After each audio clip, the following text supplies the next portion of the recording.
And welcome to another exciting episode of The Energy That Surrounds Us. I'm your host, Michael, joined with my co-host, Michelle. Hey, everyone. And today I am so excited to bring you a guest who, as a podcast host, I always love when our guests are able to, feel comfortable enough to contribute to the show and collaborate with us. And tonight's guest just happens to fit that niche to a T. Our guest comes to us from my friend Kathy Tierney Cogliano, and I'm so thankful for her putting him on my radar. And without further ado, I give you Peter Robbins. Yay. Welcome. Thank you. Good to be with you guys tonight. I am so excited, and I want to take a moment, though, and have you introduce yourself so that those that are new to this field will get an understanding of who you are and what tonight's show is going to be about. Well, I'm an investigative writer specializing in the subject of UFOs, and I host a weekly radio show on KUNX digital broadcasting called Meanwhile Here on Earth. I'm an author, an investigator, a conference speaker, and a general researcher on this subject in particular. So I'm curious for everyone, and I'm a little curious myself, was it a UFO experience that started you on this path, or did someone tell you a story and that's what got you on to investigating UFOs? No, it was a sighting that I had as a boy growing up with one of my sisters, which was quite overwhelming to me, so much so that I really couldn't deal with the memory. And so I repressed it for more than 14 years. And that memory at a certain point came roaring back, was confirmed by my sister, who then told me about an experience that she had never forgotten, which had to do with being taken and returned. And that day, my life as it was at that time, my career really jumped the tracks, and I became quite obsessed with the subject in general and what had happened to my sister. So, and that's in the book Taken, correct? No. There is a book called Taken, published years ago by, gosh, I forget her name, but I had nothing to do with it. And there was a miniseries called Taken on the Sci-Fi Channel about 20 years ago. But my sister's experience had nothing to do with either of those. The book Taken was written by Dr. Carla Turner. Okay, I apologize. I must have been reading something and got everything crossed. So I apologize for that. So, Peter, I've got some questions for you myself. Sure. You talk a little bit in some of your seminars that, your real emphasis is UFO sightings through history. So aside from like some of the paintings that we know, like Madonna and Child with St. John, things like that, hieroglyphics, stuff like that, like within history, other than those, like say the Westerns, and go out through that, the 1700s, what kind of history have we maybe missed that actually left us clues that it could have been, some kind of UFO interjecting itself within? Good question. Thank you. My real focus overall is post-war and 20th century, where American history kind of dovetails into this, until more or less recently, hidden history, subdued history, repressed history. But I think it's naive to think if we are dealing with a genuinely anomalous phenomena, and matching technology and intelligences behind it that it started in 1947. There's too much anecdotal history, as you point out, in terms of painting and art, some of it prehistoric in nature, that can be interpreted as possibly, representative events like this that just goes back before recorded history. Right. I like you, I find so much of this imagery really intriguing and really beautiful, and some of it literally screams, "Well, here I am," Exactly. a painting of a truly anomalous craft, as some of your more modern photos have shown. And that's where you really have to get careful. I mean, I have to get careful. Anybody that is involved in investigating and trying to evaluate material, if you are predisposed to it, if you, find it uh, a romantic subject, a very exciting thing to pursue, something that makes you feel special, then you all have to be very careful not to just accept something sight unseen or at its face value. Um, in this time in history, the internet has become this go-to for all things, source of information like the Godhead in technological terms. It still amazes me. I don't know about you guys, but every once in a while, I'll just type in the most Oh yeah. pure question I can think of. Now, they got me again. Yeah. But of course, it's a double-edged sword. Right. So much of what is on the internet is complete and total crap. And that a lot of it for me goes back to the great iconic X-Files poster, "I want to believe." We all want to believe certain things. We all also want to believe certain things are not. You know, but that's where we all need to be good skeptics and look for actual material to back it up. We all now know, all of us are very sophisticated viewers, but with a little technology, you can create perfectly believable still images and moving images that might be real, but they're not. And so it's incumbent on anybody to drill down. And if there's no witnesses, if there's no point of reference, if there's no details, the chances are it's not real. But there is an awful lot of real unexplained material in this area of study, of course. Absolutely. But even with the false stuff, I even appreciate it because it does make us think. Even if things are not factual, it kind of makes you think, but what if? What if a tiny bit of that, where did they get that idea? Like where every idea derived from something. So it was, when I was a child, I was born in the late 70s. So I was an ET baby. I remember watching ET, never really realized it in Christianity until I was looking through a museum book at my mother's college and saw the baptism of Christ. And it was 1710, I believe. And it's Christ being baptized. And there's a light beam coming down and from a flying saucer. I mean, it's the most, and we're talking 1710. I'm almost positive that's what it was. I think I know the painting you're referring to. The very dark, very amber colors. Yes. The Annunciation.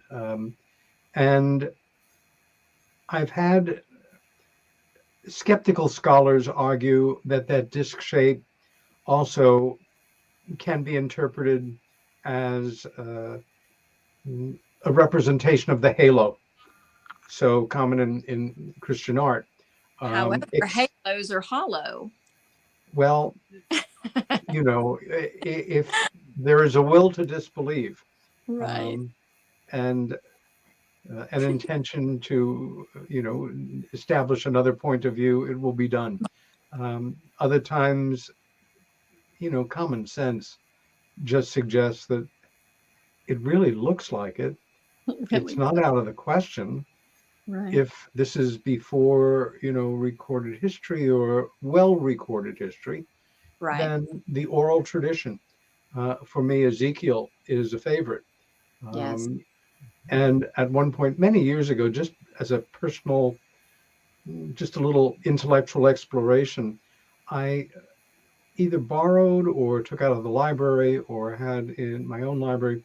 I pulled together about 7 versions of the Old Testament and went to Ezekiel and did a line reading, line by line, in each edition, translation, and most of them are word for word. Ezekiel's minding his business, and out of the heavens, lo, comes this fiery wheel within a wheel with Right. the appearance of eyes all around. And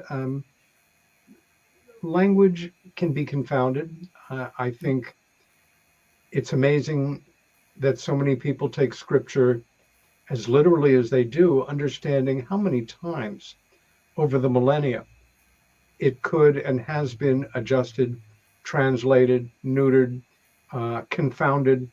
And what we get that's come down to us Mm-hmm. isn't what originally was there. And there's no way to verify, hence Mm-hmm. belief and faith in belief.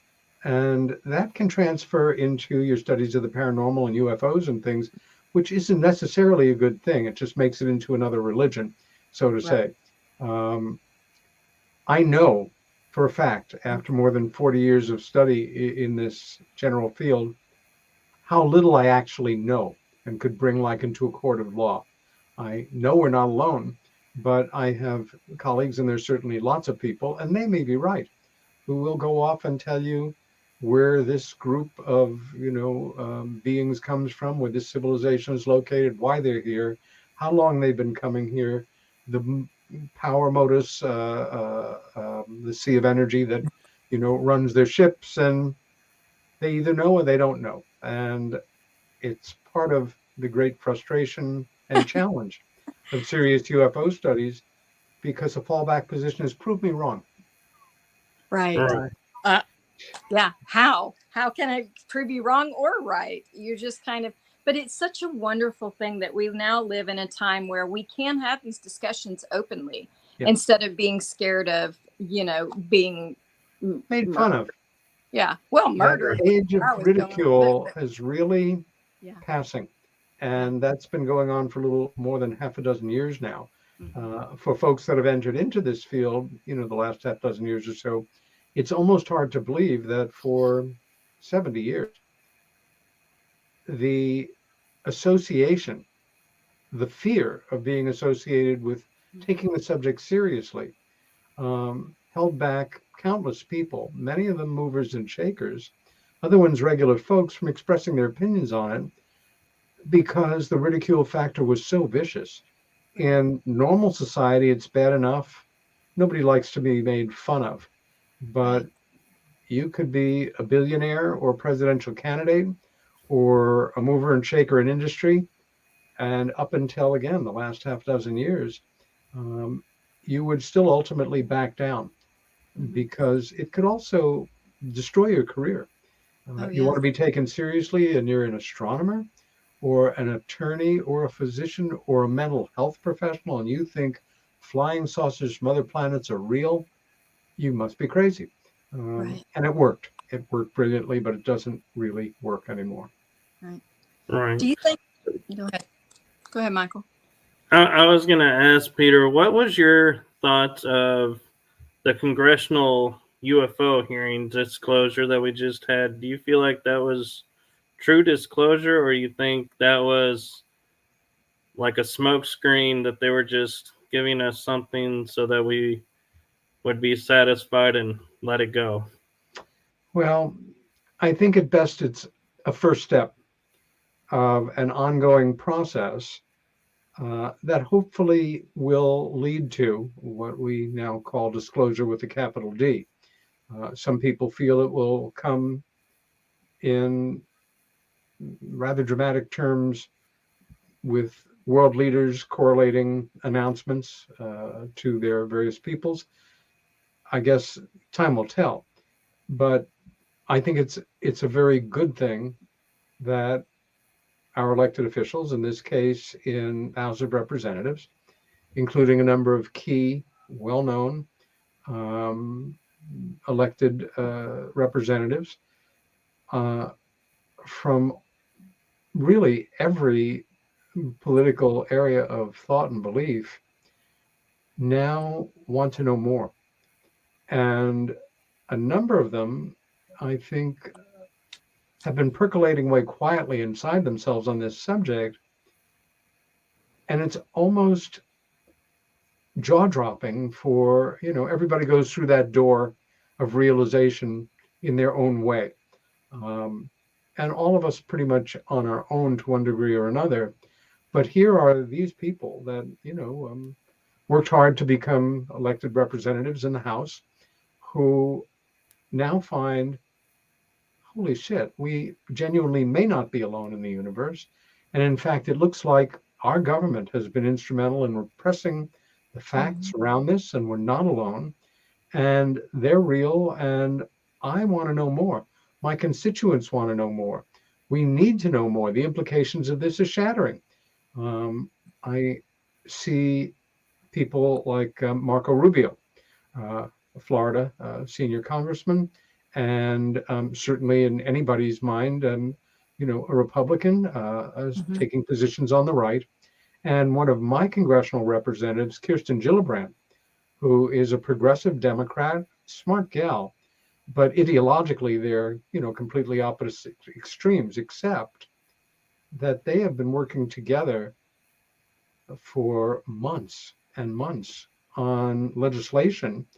And I am sure in the process, whether they had any intention to or not, or in this terribly divided time where you don't even want to look like you might be friendly towards somebody who's evil or on the other side of the ideological chasm, that there's a growing sense of mutual respect in going after this subject, and respect for each other, maybe a better understanding of why they each take the political positions they do. But this can't be a bad thing. At the same time, your basic question, Michael, is really good. What do I think about, the what we've seen so far? To a degree, it's like a very well orchestrated kabuki play. Everything seems to be happening, but the movement is very slow, and who knows what's going on just backstage. It's how the process continues to go. Right now, there's a fair amount of really lively exchange around a major whistleblower, who David Gersh, who is starting to really pass the test with a lot of people who looked at his account, with a raised eyebrow at first. But it could change at any moment, or it could drag along relatively the way it is for the next few years. I tend to think it's going to move at a more lively pace, and there's a certain amount of unpredictability here. So, we'll all find out to a degree what's happening as it happens if we keep an eye on the subject. Right. And I'm kind of curious, as, talking about the disclosure aspect and everything, if you're familiar with the Stranger in the Pentagon books, and Yep. have you investigated that, and the term, what's your feelings around that? I read it first many years ago, probably 40 years ago or so. I think it's one of the more charming myths, legends, lore of the UFO world. I really don't take it literally or seriously. The case of this alleged alien visiting the Pentagon, in this particular case, it's, for me, it kind of comes out of the contactee movement and Welcome the Space Brothers. And of course, I'd be completely wrong, but I don't really give it a lot of credibility, Michael. That's me. No, I respect that, and I was just curious because, being an investigative reporter, you have a filter. No, investigative or writer. I'm not a investigative journalist. writer. Sorry, That's okay. but the investigative part is where I was going with it. Is you have a different lens that most people don't have, and it's the same with being a paranormal investigator. I have a lens that's different from another investigator, same field. And so it's always, I enjoy hearing the perspectives of where each is coming from, because, like you're saying, that's how we grow and learn. And I mean, if we follow blind faith, then, that's the blind leading the blind. We're not going to get very far. But if we start to take the little nuggets, like Michelle was saying, there may be a kernel of truth to that story. And there's a kernel of truth to this story. You start to put them together and wait, there's a whole nother story here.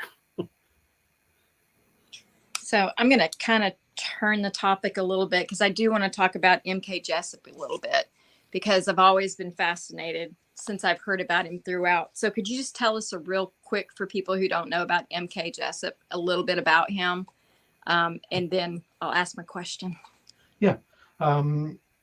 Morris K. Jessup was one of the first, I'll say one of the first two major UFO writers after the subject really broke, to write successful, intelligent, thoughtful books on the subject. The other was Major retired Donald Kehoe, a former Marine fighter pilot, who wrote the first, authentic UFO-related bestseller in the country. Jessup began his career, I think, studying at the University of Michigan, if I remember correctly. Yes. But as an anthropologist, and a particular interest in Central American cultures, including the Mayan culture, as I recall. Yes. And he made his first mark as a scholar in Mayan studies. I'm trying to remember now what event or he and several friends had their own UFO sighting. That obviously, for understandable reasons, can often be the beginning of your interest in the subject. As I recall, I would need to refresh a bit there, but he became very interested in the subject and was the first modern writer to look at quote unquote miracles in the Bible with respect as possible misinterpretations of the appearance of a truly advanced technological something or other. And wrote a book called UFOs in the Bible, which is still worth reading if you can find it. It's a rare book. It's very hard to find. I've been looking for a long time, and when you can, it's so pricey.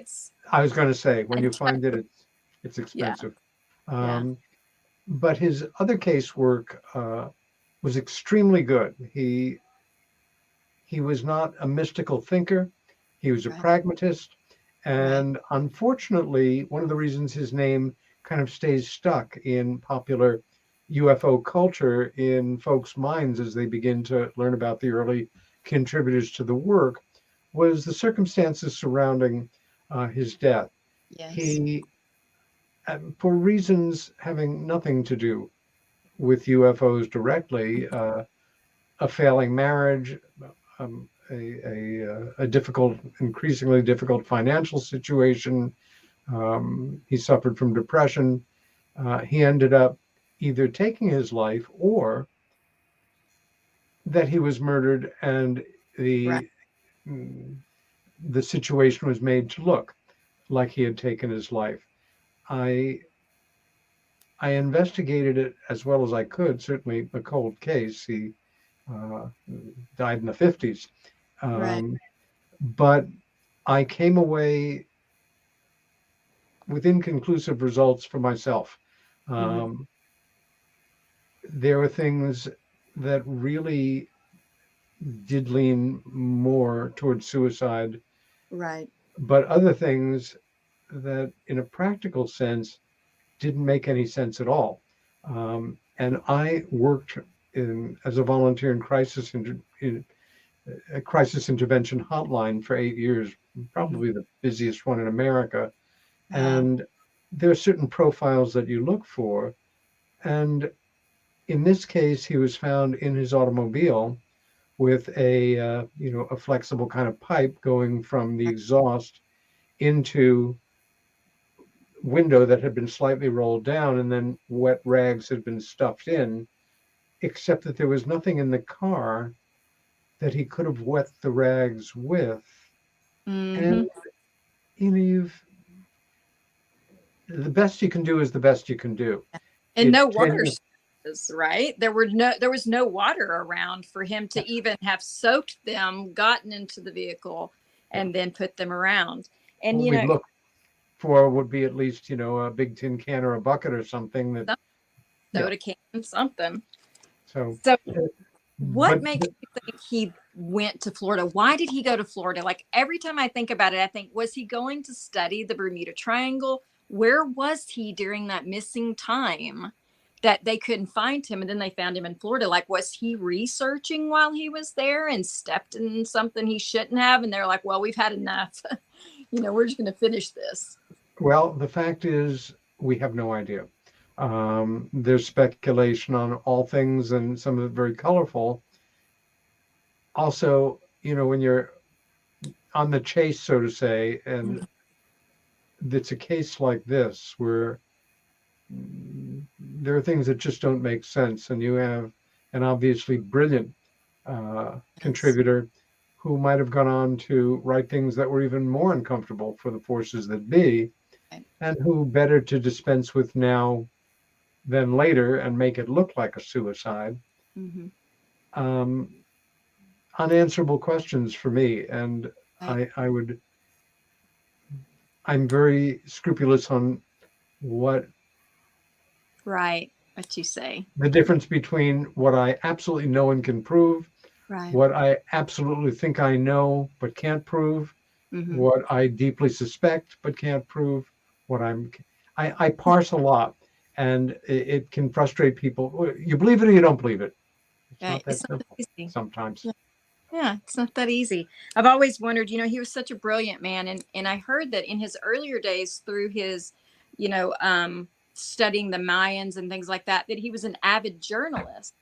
And I was like, well, if he was a journalist in the beginning, I'm a journalist. So when you do your journals, you just don't stop doing your journals. Even when you're depressed, your journals just go darker, or they change, handwriting or something. I always wondered, were there missing journals? Like, was he journaling? Where are the journals? So I have never come upon any references to their existence.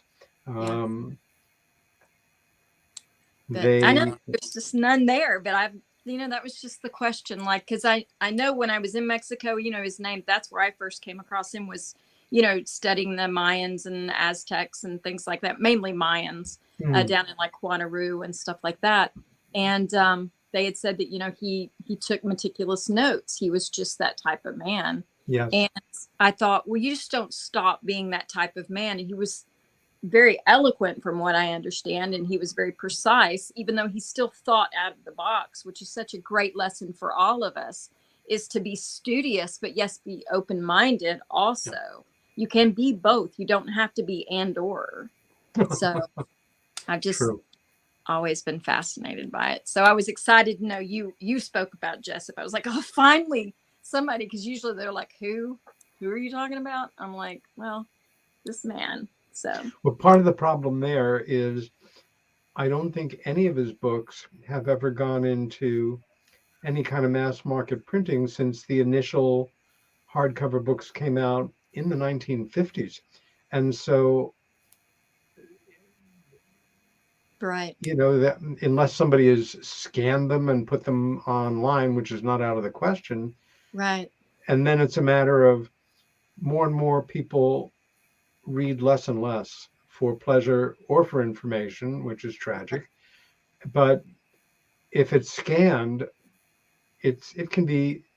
I'm a reader and I love reading, but I'm more comfortable if it's a major thing with an actual old-fashioned book rather than the screens that we're all looking at right now. And that's, I think, part of the reason that he does not have the respect or the place in the early history of UFO studies that he might otherwise have at this point, because not that many people have read his work compared to how many folks are involved in the work one way or the other now.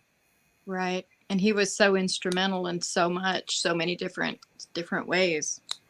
And the other thing, Michelle, is Yes. there's always, in this age of self-publishing, it's such a different business. And, every week, more books on UFOs and the paranormal come out. Can only review so many, read so many, buy so many.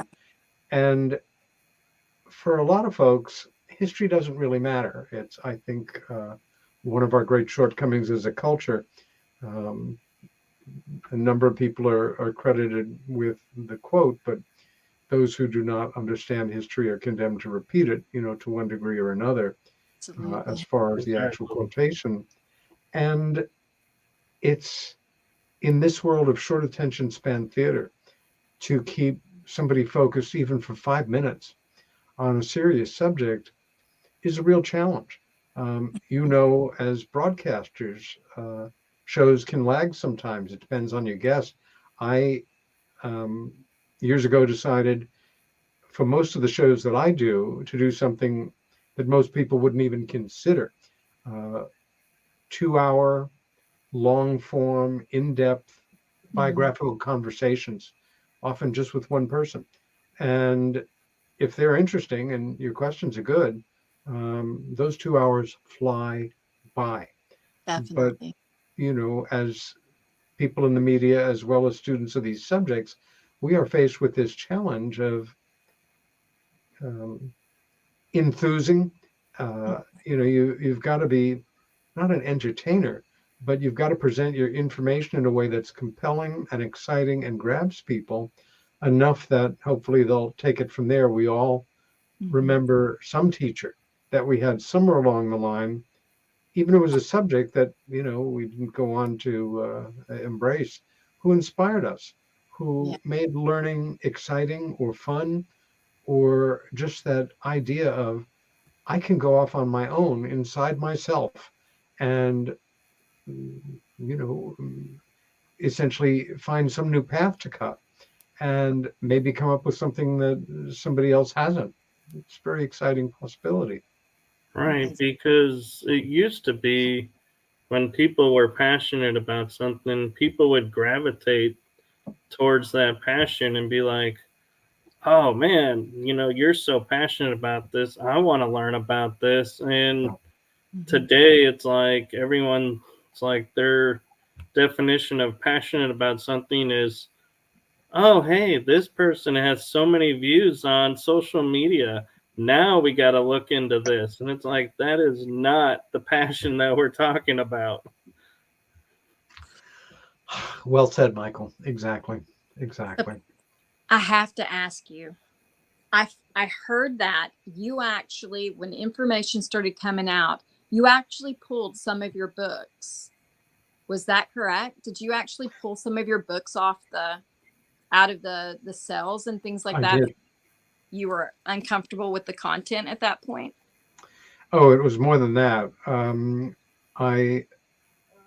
I've written 2 books and co-authored a 3rd book.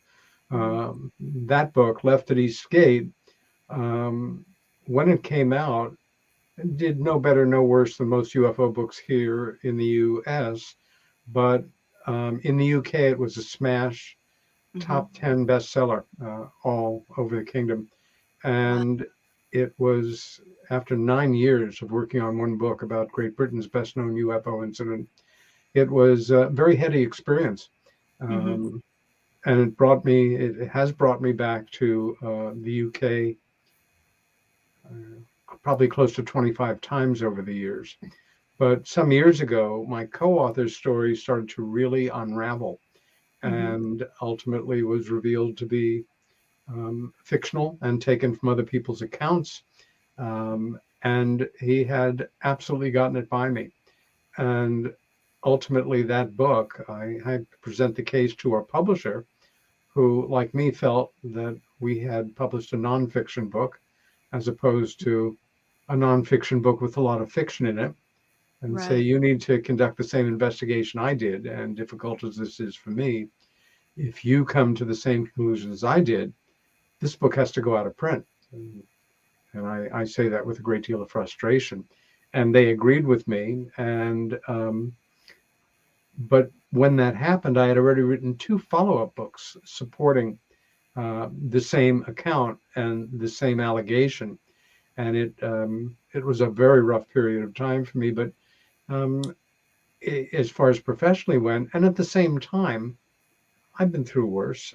And in this world, especially if you're in relatively uncharted territory, as aspiring to be a professional and being taken seriously, you can either pull that stuff that really guys do. I don't know if women do or do much, which is, I'm just going to hunker down and not talk about this, and it'll pass. People will forget, and then I'll feel more comfortable, as opposed to make it very clear publicly what happened, and Right. lay it all out as long as you need to, and then get on with the rest of your work. So yeah, I've written, again, 2.5 books. All 3 of them are out of print and will remain out of print. I am at work on another book now, which will come out next year, having nothing to do with that first subject, and life goes on.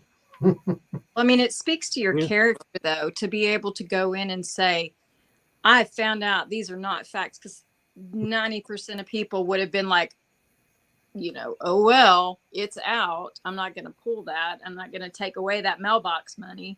And you said, I have to stand beside the work that I say. And I mean, that's hard. That's like, pulling your quarterback kid out of the game because he was, not acting right. It's like, I have to do it. I can't live with myself if I don't. It was hard. And at the same time, I didn't see any option, because that's not the way I was brought up. At the same time, the book, Left at Eastgate, a first-hand account, which it really wasn't, of the Rendlesham Forest UFO incident. There's hundreds of parts of that book that I will always stand by and always be very proud of. Unfortunately, it's all mixed in with a lot of tall tales and exaggerations and confabulations and outright fantasies. And it's still an interesting book to read, I think, if you want that kind of challenge in your reading and not sure what one of the people in one sentence is saying that's true and what's not. And I can laugh about it now. You can make a trivia game out of it. Fact or fiction. And there's your whole new market. You could do it on your podcast show. Well, it's actually an old-fashioned radio show, in that it's broadcast live every Monday night, and it comes out of a radio station in Kansas City, Missouri. Of course, the difference with the podcast is that it's pre-recorded. Where a radio show, the moment it ends, I guess technically can be defined the same way a podcast is, because from then on, it's available in archived form. Right. But I like live radio. Things can really screw up at times, and they do. Last week, a week ago, Monday, I was about 3/4 of the way through my introduction with a really wonderful ufologist and a gal I've wanted to have on the show back on the show for some time. And I live in a fairly rural part of New York State, although I've lived in New York City most of my life. And at that moment, the power in this quadrant, everything went out and didn't come back on for 40 minutes. And I have a landline, but it went out as well. And so I was back and forth with my producer, who's saying, what should I do? That doesn't happen in podcasts.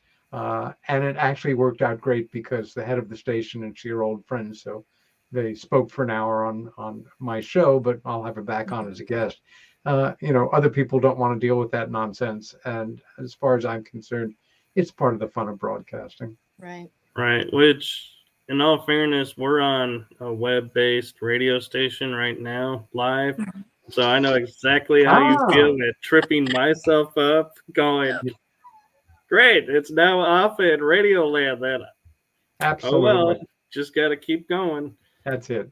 But one thing I want to ask that I'm curious about, I want to kind of see your investigative skills on, is looking at like the pyramids and the ley lines, how they're all over the world, mapped to stars, the Nazca lines, all of this. How can we still sit there and say there was no UFO aid to these structures or images because they're only visible by space and they line up with stars that we didn't even know about yet? Well, we can't say that, except that we do. Um, there is always an established order that feels threatened by allegations that take power away, take the illusion of power away, or a credit in history. Um, and, the official line, of course, from the head of the Department of Archaeology in Cairo is always their establishment, as one would imagine. They don't want to concede that there was any possible assistance in creating these huge structures. And, in a nationalistic, egoistic sense, I think we can all understand that. Again, still, that idea of assistance from beings from beyond it's too radical still for some people, and especially in some cultures that are just genuinely more conservative in nature and, prize the reality or the illusion of their glorious pasts. Um, I have to joke sometimes. I grew up in the Reformed Jewish tradition, and we grew up as kids with the understanding that Jewish slaves built or helped build the pyramids. And I remember years ago when these ancient alien kind of theories started to come up, and I had that momentary sense, wait a minute, we did that, you didn't do that. And don't tell me that. The bottom line is, who the hell knows? And one of my greatest mentors, a wonderful investigator and writer and artist named Bud Hopkins, he was a proponent of the idea that we human beings, on those occasions that we really can and do work together for a common goal, are capable of pretty much anything. Unfortunately, we haven't been showing a lot of that in more modern times.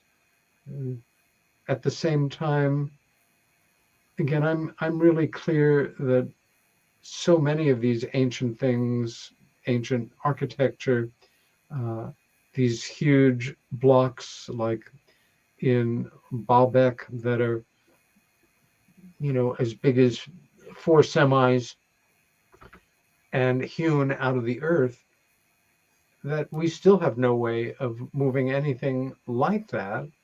And it was certainly not done.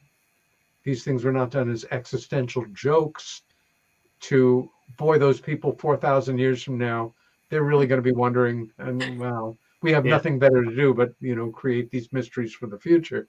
You have to wonder, and wonder it is, like a kid. If we have had assistance, or if we are the product of genetic manipulation as well as evolution, which is highly likely if we do this with animals all the time and muck around, with their genetics, or a little change here, a little change there to move things along with, plant biology. And now increasingly, as the world panics or looks more seriously at the challenges that are just going to amplify with climate change as it continues to move forward, we want to hold on to the things that, give us some sense of stability. And a lot of them are slipping away. And again, for, let's say, an official in the Egyptian Department of Archaeology, this is your life. This is what you take pride in. Nobody's going to tell you that, aliens did this, because that's nonsense. And, I'm a smart guy. I've got a PhD. If it was happened, I'd know somehow. It may be willful ignorance. It may be tremendous sense of romance that we have added that makes everything seem more, the solutions more exotic. But think about, is it Coral Gables? Trying to remember that mysterious estate in Florida that is these huge lava kind of stones that were all put together by one man. Things that could not be moved by one time. I'm sure some of your viewers know exactly who I'm talking about right now. I do. Yeah. Well, I don't. I will by morning. Yeah. He was a very a loner, but he never let anybody see how he did what he was doing with these, massive pieces of stone hung so that, they're can be moved with one hand, that kind of thing. Wow. Maybe we figured out ways to do all this stuff and it was lost in antiquity and we never got it back. Or maybe we had help along the way. I am sure that I don't know for sure, but I'm very open to the possibilities that face us. But certainly don't reject that idea that assistance has been rendered. But I get your frustration on this, Michael. Once you've done enough reading and research, and if you're fortunate, visiting some locations, that you can say to yourself, "Damn, I can't. I have no idea how anybody can reject these possibilities." And then think about coming up against a hard wall of deeply entrenched bureaucracy, pride in your ancient tradition, and unwillingness to look at uncomfortable answers to traditional questions. I more and more I come away from it all with a sense of just compassion for the frustration that so many people feel around this, because there's a lot to be frustrated about by it.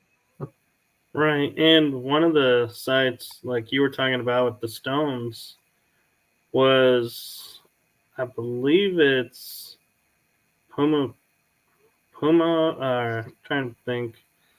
But it's the H stones where they're all stacked on top of each other and they perfectly link. And I was talking with some stonemason friends, and they said, I can tell you with 100% certainty right now, we cannot make that kind of connection, those kind of cuts with our modern technology and our masonry. Even with the laser, we can't make that. So they're like, I don't know who made that, but there is no way man made that. The other And thing, Michael, you bring up here is the commonality of certain structures, pyramids being one, but the extraordinary ancient Neolithic, in some cases, walls that we see everywhere from South America, Central America, the Middle East, um, um, parts of Central Europe that go back millennia, and there's no concrete, no kind of adhesive used, so to say. These stones weigh tons each, and they are each flawlessly engineered. Every angle is perfect. You can't stick a piece of paper between two stones. Even ones that have multiple edges, everything is finished in a way that even with our greatest stone cutting technology today would be an incredible challenge. And in some cases, thousands, of feet up in the Andes, that kind of thing. Um, it's like Pandora's box. You know, you open the box and mysteries come out. I think the work that we do, you open a lid of a box and there's 100 more box lids saying, hello, try me. And, you know, good Right. luck having your questions answered as opposed to doing your best to sort it out for yourself, learn what you can, share what you know. Right. Um, Yeah. And what's interesting is, talking about how the stones fit together. I actually was recently watching a show where there's an ancient stone wall that has a bend in it. And it's not where the stones were put together to make the bend. The stone itself was bent in a perfect curve. And it's like, and you look at that and you're like, how did they make that? Because we can't even make that today. And so I think, like you're saying, is we need to take a moment, go to these places, look at these sites before the governments or the wealthy or whoever decides they want to hush that up and either destroys it or takes it apart and puts it into their private collection, because this is part of our history that I'm starting to get the feeling like we were dumbed down, that we were way smarter in our ancient times than we Absolutely. are now. Well, we didn't have the distractions back then that we do now. I mean, we have constantly thrown with so much information, good, bad, bright, fast, that, we can't stay concentrated enough. Our minds go too many places. So, yeah, this is Mm. crazy. So we're getting to the end of the hour, and I do appreciate you taking the time to talk with us. Where can people get a hold of you if they have questions or want to learn how to investigate like you do? well, they can. Right now, I'm just on Facebook on social media, but post everything that I'm doing there. You can write me at probbinsny at yahoo.com, or listen and follow my radio show, which again is called Meanwhile, here on Earth, broadcast every Monday night on KUNX Digital Broadcasting. It's 7 to 9 Eastern Standard. And I'm kind of curious, being, podcaster and on web radio now, what's your goal for your radio show? Like what made you create it and keep wanting to do it? Well, after about 40 years working in almost every area of UFO studies imaginable, I was presented with this opportunity to host a show. And at that point, I certainly conducted several hundred interviews just in the course of normal investigations. And I thought, yeah, I'm ready for this. Mm-hmm. And I did wait a while until I could come up with, well, let me put it this way. There are so many good paranormal and UFO related radio shows and podcasts and broadcasts.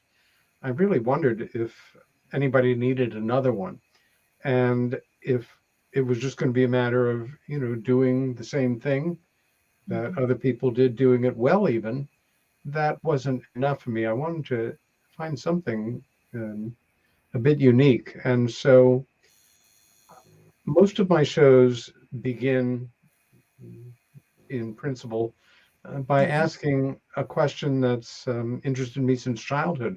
How do the people that we come to know in public life, whether it's entertainment, politics, scholarship, the arts, how did they become the people who we look to, admire, are inspired by, like to hate, follow whatever? And so I developed a form, a kind of a conversation interview where I've had certainly several hundred people take us through their lives. Some of them, obviously, many of them to do with UFOs and paranormal, but other ones in other areas, in the arts, writers, filmmakers, painters, playwrights, etc.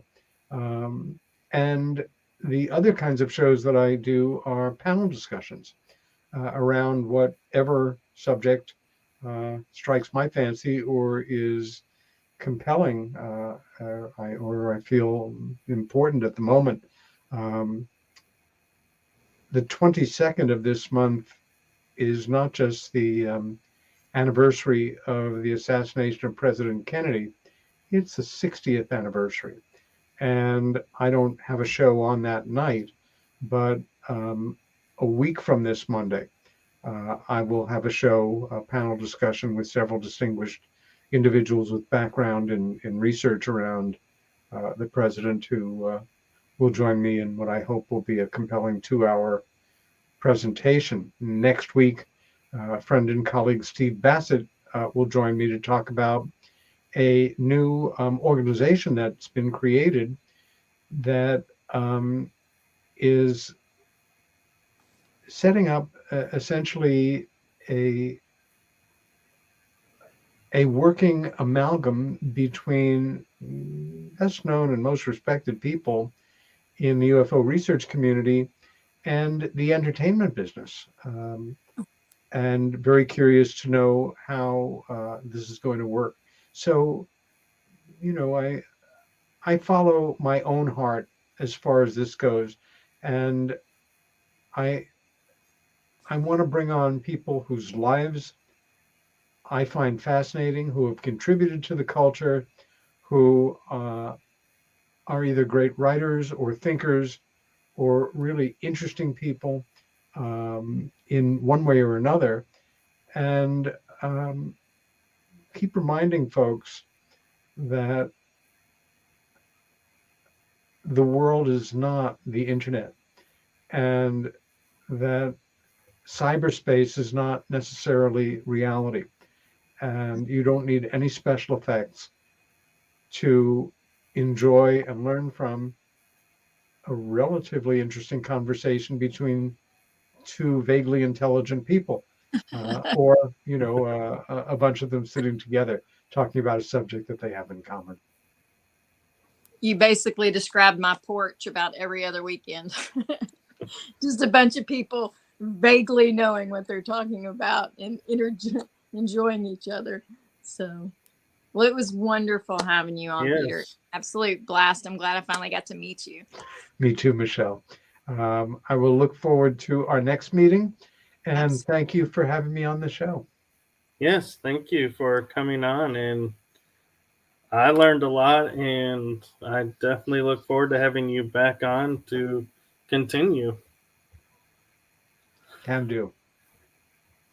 So from our show to all of you out there, thank you for watching, whether you're in the daytime, nighttime, or afternoon. Make it a blessed day. Enjoy your week. Enjoy life.